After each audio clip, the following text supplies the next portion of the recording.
নমস্কার বন্ধুরা, আমি তোমাদের মুক্তা। আমার নতুন একটা ভিডিওতে তোমাদের সকলকে অনেক স্বাগত আর অনেকটা ভালোবাসা। এটা হলো শুক্রবারের সকাল, আর ঘড়িতে এখন কটা বাজে জানো তো? প্রায় 11টার কাছাকাছি। যেহেতু শুক্রবার, দেরি করেই তো ঘুম থেকে উঠেছি। আর দেখো, আকাশটা কিন্তু একটু মেঘলা মেঘলা হয়ে আছে, আর বুঝতেই পারছো একটু শব্দ হচ্ছে। কিসের শব্দ? তো চলো দেখাই। এই দেখো, ওই যে মোটরটা চালিয়েছিলাম, ট্যাঙ্কি ভর্তি হয়ে গেছে, তো সেই জলটাকে হয়ে গেছে, জল পড়ছে। আর ওই যে যত সব পাখি টাখি আছে না, এগুলো না এখানে স্নান করতে আসে যখন এই জলটা পড়ে তখন। তো ওই যে পাখিরা স্নান করছে, আর এদিকে কিন্তু আমি আমার খাবার নিয়ে বসে আছি। সকালবেলা সব মানে ফাঁকিবাজি যেসব কাজগুলো থাকে, শুক্রবার তেমন কোনো কাজ রাখি না। তার মধ্যে মেয়ের স্কুল ড্রেসগুলো তো ধুতে হয়, তো সেগুলোই ধুয়ে দিয়েছি, দিয়ে তো স্নান ধান করেছি, ঘর ঝাড় দিয়েছি। আর স্নান করে এসে পুজো দিয়ে আমার খাবার নিয়ে বসেছি। আর সকালবেলা গোলা রুটি আর একটুখানি খেজুরের গুড়।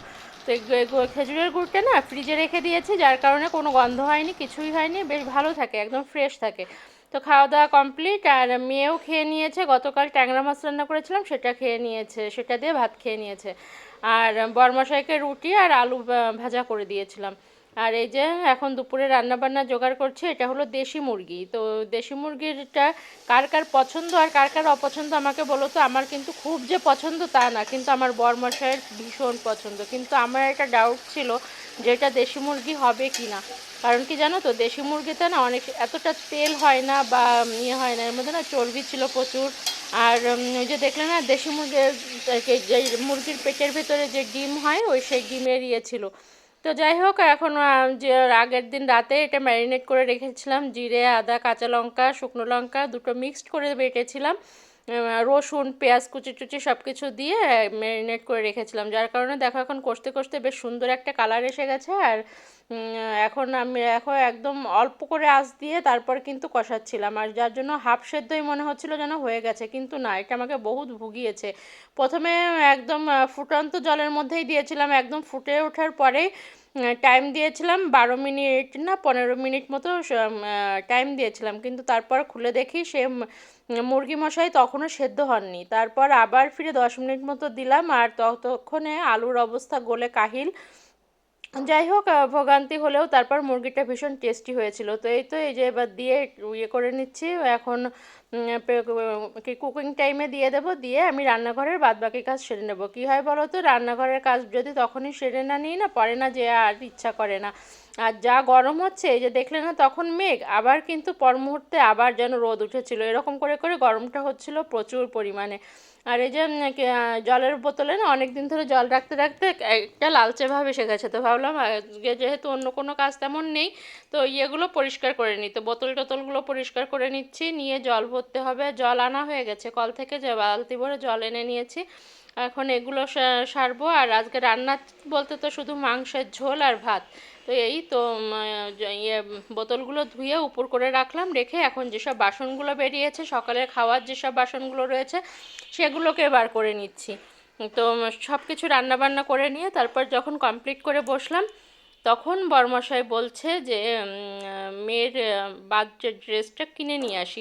বার্থডে তো তেমন কিছু করা হয় না, লাস্ট মনে হয় করা হয়েছিল 10 বছরের জন্মদিনে। তো তারপরে আর সেভাবে কিছু করা হয় না। ওই ঘরে ও যেটা খেতে পছন্দ করে সেটা করে দিই, একটা নতুন ড্রেস কিনে দিই, পায়েস রান্না করে দিই, 5 ভাগে রান্না করে ওর সামনে দিই, এটাই। তারপরে মানে তারপর থেকে করোনা আসলো, আর সেভাবে কিছু এমনিতে ওর যে কোনো অনুষ্ঠানই সেভাবে মহা ধুমধাম করে করেছি সেটা কখনোই করা হয়নি। তো সেটা বলে তো লাভ নেই। ওই দেখা যাচ্ছে কেমন করা হতো জানো তো, ওই শুধু পাড়ার আশেপাশের বাচ্চাদেরকে ডেকে পায়ে কেক কাটা হতো, পায়েস রান্না করতাম, আর তারপরে কিছু ফাস্ট ফুড নিয়ে আসতো, সেটা এটা দিয়েই ইয়ে করা হয়েছে। ধুমধাম করে কখনো অন্নপ্রাশন বলো বা জন্মদিন বলো, কিছুই কখনো করা হয়নি। তো দেখা যাক, ভাগ্যে যা আছে সেটাই। কিন্তু আমার অন্নপ্রাশন কিন্তু অনেক বড় করে করেছে। যতদিন আমার বিয়ের আগ পর্যন্ত কিন্তু আমার বাবা প্রত্যেক বছর আমার জন্মদিন করতো। আর কখন আমার মায়ের বলতে হতো না, মা সব সময় দেখতাম বাবা নিজে থেকেই কিন্তু সব কিছু নিয়ে আসতো, দুধ, মিষ্টি। আমাদের বাড়িতে না মিষ্টি দিয়ে পায়েস রান্না করা হতো।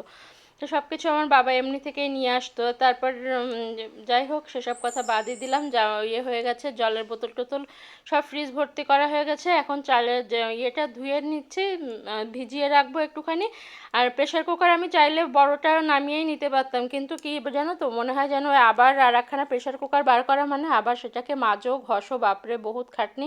ওর থেকে মাংসটা নামিয়ে তারপর ইয়ে করে নেবো, ওটাকে মেজে ওর মধ্যে বসিয়ে দেবো। আর এই দেখো গাছ থেকে আম আর পেঁপে পাড়া হলো, পেঁপেটা পেরেছিলাম আর আমটা নিচ থেকেই পড়েছে, নিজে থেকেই পড়েছিল, তো সেটাকে রেখে দিয়েছি। তো এরকম টুপটাপ করে আম পড়ছে কয়েকদিন ধরেই, তোমাদের সঙ্গে শেয়ার করা হয়নি। আর এই যে এখন সব কাজবাজ কমপ্লিট, এখন একটু ঠান্ডা জলে নুন আর লেবু দিয়ে সেটাকে আমি খেয়ে নেব। এটা যে খেতে আমার কি ভালো লাগে জানো না, মনে হয় যেন কাজের এনার্জি আরও দ্বিগুণভাবে বেড়ে যায়। তো যেহেতু চিনি খাই না সেজন্য চিনিটা দিই না, জাস্ট নুন আর লেবু এটা দিয়েই আমি খেয়ে নিই। এটাতে যেন আমার শরীরটা একদম ঠান্ডা করে ধরে। আর কখন খাই জানো, এটা তো আমার ভীষণ প্রিয় একটা খাবার। আর যেহেতু একটা ল্যাথার্জি এসে গেছে যে কাজ করতে ইচ্ছা করছে না এরকমটা মনে হচ্ছে, তো একটা টার্গেট রেখে দিই এই কাজগুলো কমপ্লিট করার পর তারপরে যেই আমি এই লেবু জলটা খাবো। তো ওই নেশায় যেন কাজগুলো তাড়াতাড়ি চটপট করে সারা হয়ে যায়। তো যাই হোক, রান্নাঘরের কাজবাজ কমপ্লিট, এখন এসেছি এই যে জামা কাপড়ের পাহাড় জমেছিল দেখলে, তো সেটাকে একটুখানি ভাঁজ টাজ করে রাখছি। এটা 2 দিন যাবত এখানে এভাবে পড়ে আছে। আমি কখনোই বিছানার চাদর কি রোদ থেকে তুলে এনে কখনো জমিয়ে রাখি না, চেষ্টা করি গরম অবস্থায় ভাঁজ করে রাখতে, তাহলে না বেশ টান টান থাকে চাদরটা। কিন্তু ওই যে ইচ্ছা করছে না, করব সকালে না বিকালে, বিকালে না সন্ধ্যায়, সন্ধ্যায় না রাতে, এই করতে করতেই চলে গেছে সময়। তো এটা ইয়ে করছি, তো তখনই তোমার দাদাভাই যখন এগুলো ভাঁজ করছি তখনও কিন্তু আমি জানি না যে আজকে বেরোনো হবে, বেরোবো করছি। আর ওখানে আমার কিছু লেডিস গার্মেন্টস কেনার আছে, সেগুলোও ইয়ে করতে হবে, যার কারণে আমারই যাওয়ার আগ্রহটা বেশি ছিল। তো যাই হোক, এদিকে দেখো যে বললাম না অনেক ভুগিয়েছে, তো তারপরে এটাকে ফুটিয়ে নিলাম। আর এই যে দেখো এটা লাস্ট লুক, এই যে গরম মশলাটা বেটে নিয়েছি, বাটা গরম মশলাই দিই আমি। তো এখানে আমাদের এখানে না গুঁড়ো গরম মশলা হয়তো বা কিনতে পাওয়া যায়, কিন্তু আমি কখনো ইউজ করি না। গুঁড়ো গরম মশলাটা না আমার ঠিক পছন্দ হয় না, মনে হয় যেন যে ঝোল আর মশলাটা যেন আলাদা আলাদা হয়ে যায়। জানি না, এটা আমার ভুল ধারণা হতে পারে, যেহেতু আমার বাটা মশলায় খাওয়া অভ্যাস, সেজন্য অন্য কোনো কিছু আর ইয়ে হয় না। আর এই যে ব্লাউজটা দেখছো না, এটা না আমার ভাসুরের মেয়ের সাথ দিতে গেছিলাম, তখন ওখান থেকে আমি আর আমার মানে কি আমার ননদ গেছিলাম। স্বাদের সময় সবাই গেছিলাম, তো আমি আর আমার ননদ মিলে দুজনে একটু বললাম চলো একটু বাজার থেকে ঘুরে আসি। তো ওখান থেকে গিয়ে মেয়েকেও রেখে গেছিলাম জায়েদের কাছে, শুধু আমি আর আমার ননদ যে এই ব্লাউজটা কিনেছিলাম 500 না 550 টাকা দিয়ে। ভীষণ সফট, আর অনেক শাড়ির সঙ্গে এরকম ব্লাউজ না পরা যায়। তো যাই হোক, এখন খাওয়া দাওয়া হয়ে গেছে, এখন বিকালে একটুখানি রেডি হয়ে নিচ্ছে, ওই যে বললাম মেয়ের বার্থডে ড্রেস কিনতে যাব, তো সেজন্যই ইয়ে করে নিয়েছি। তো রেডি হচ্ছি, আর এই যে দেখো পৌঁছে গেছি মলে। তো মলের আর কিছু শেয়ার করিনি, অনেকবার তোমাদের সঙ্গে এই মলটা শেয়ার করেছি, যার কারণে আজকে আর অন্য কিছু শেয়ার করিনি। তো এই যে এসে গেছি, যে ড্রেসটা ও চাইছে সেটা শেষের ধরনের ড্রেস না পাওয়া যাচ্ছে না, তো যার কারণে কি আর করার। আর একদিন দেখবে মন থেকে ইচ্ছা হয় একটু বেশি সাজুগুজু করি, তো সেরকমই একটু ইচ্ছা হচ্ছিল, ভাবলাম কিছু শর্টস বানাবো। ভিডিওটা এডিট করতে যেয়ে দেখি ভিডিও না আমি শেষই করিনি, তো সেটা আমার মনেই নেই, বেমালুম ভুলে গেছে। যে মানে সব কিছু এ করা ছিল, জাস্ট ভয়েস ওভারটা দিতে বাকি ছিল।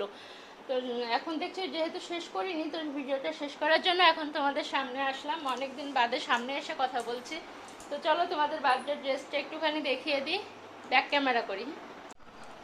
এই যে এরকম একটা টপ নেওয়া হলো, তো ও যেটা চাইছিল সেটা পাওয়া যায়নি, মানে যা আছে সেগুলো দেখে পছন্দ হচ্ছে না।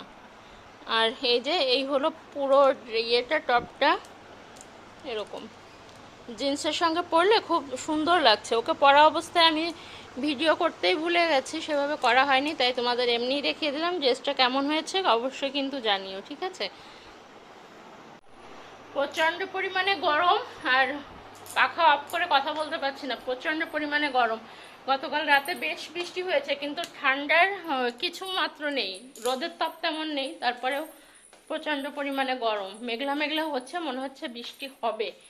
আর তাহলে ভিডিওটা শেষ করছি, যদি কিছু ভালো লাগে লাইক করো, কমেন্ট করো, শেয়ার করো, চ্যানেলে নতুন হলে অবশ্যই কিন্তু সাবস্ক্রাইব করো। দেখা হবে নেক্সট ভিডিওতে, আজকের মতো টাটা, বাই বাই।